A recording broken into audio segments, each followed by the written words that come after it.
नमस्ते, मैं नियति कुमारी आज कबीर की काव्य कला के विषय में बताऊंगी, जो शास्त्री के आधुनिक पत्र से लिया गया है।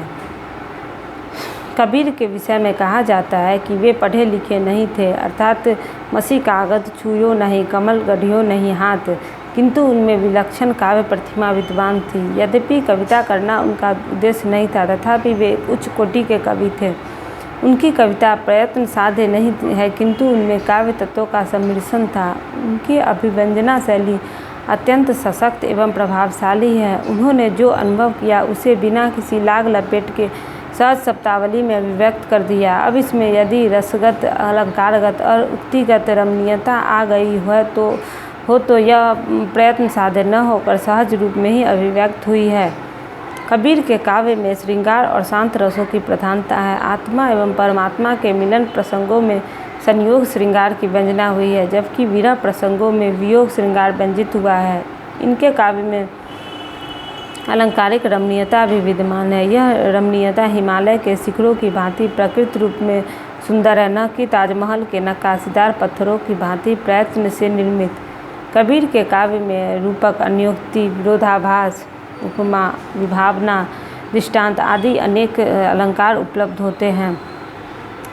कबीर ने अपने काव्य में प्रतीकों का प्रयोग प्रचुरता से किया है। प्रतीक शैली उन्हें विशेष प्रिय है। उनके प्रतीक आध्यात्मिक है, जिनके अर्थ को जाने बिना कबीर की कविता को नहीं समझा जा सकता। इन्होंने अपनी साखियाँ दोहा छंद में, रामायणी, चौपाई दोहा में और शबद पदों में रचे हैं, अर्थात साखी, रामायणी और शबद इनकी प्रसिद्ध कृतियाँ हैं। कबीर की भाषा के विषय में अधिकांश विद्वानों का मत है कि उनकी भाषा शुद्ध करी है, क्योंकि उसमें अनेक भाषाओं का मेल है। उसमें जैसे पूर्वी हिंदी, खड़ी बोली, राजस्थानी, ब्रजभाषा, पंजाबी के शब्दों का मिश्रण इनके काव्य की प्रमुख विशेषता है। कबीर ने नाथपंथियों की परंपरागत भाषा में काव्य रचना की, जिससे पश्चिमी बोलियों का प्रभाव अधिक है। आचार्य हजारी प्रसाद द्विवेदी ने कबीर की भाषा पर टिप्पणी करते हुए कहा है कि भाषा पर कबीर का जबरदस्त अधिकार था। वे वाणी के डिक्टेटर थे। जिस बात को उन्होंने जिस रूप में प्रकट करना चाहा, उसे उसी रूप में भाषा से कहलवा लिया है। बन गया है तो सीधे साधे, नहीं तो दरेरा देकर। वास्तव में कबीर की भाषा को उस काल की एक ऐसी काव्य भाषा मानना ही उचित है, जो नाथपंथी परंपरा से साधु संतों के बीच चली आ रही थी। अर्थात नाथपंथी परंपरा की भाषा कबीर के काव्य की भाषा से काफ़ी मेल खाती है। इनकी काव्य की मूल विशेषता है कि इनके काव्य में उलटबांसी शब्द का अधिक प्रयोग किया गया है। कविता करना कबीर का उद्देश्य न था। वे तो अपनी बात कहने के लिए कविता का सहारा भर लेते थे, इसलिए उनकी काव्य कला सहज और अनघड़ है। उसमें कला का चमत्कार भले ही न हो, किंतु अनुभूति की सच्चाई एवं अभिव्यक्ति का खड़ापन विद्यमान है, इसलिए वे जन कवि के रूप में प्रसिद्ध हुए।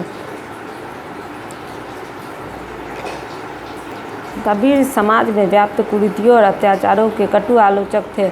जिस समय कबीर का जन्म हुआ, उस समय धार्मिक कट्टरता और संकीर्णता के कारण समाज का संतुलन बिगड़ रहा था। इनके काव्य में इस संतुलन को बनाए रखने के लिए कई बातें कही गई है। कुरीतियों और कुप्रथाओं के बोलबाला को समाप्त करना इनका उद्देश्य था। वे एक समाज सुधारक के रूप में भी जाने जाते हैं। कबीर के काव्य के विषय में यह भी कहा गया है कि इनके काव्य में केशरवाद को प्रधानता दी गई है। इन्होंने हिंदू, मुस्लिम और सभी को मिलजुल कर रहने का संदेश दिया है। इसलिए कहा गया है कि कबीर सच्चे पथ प्रदर्शक माने जाते हैं।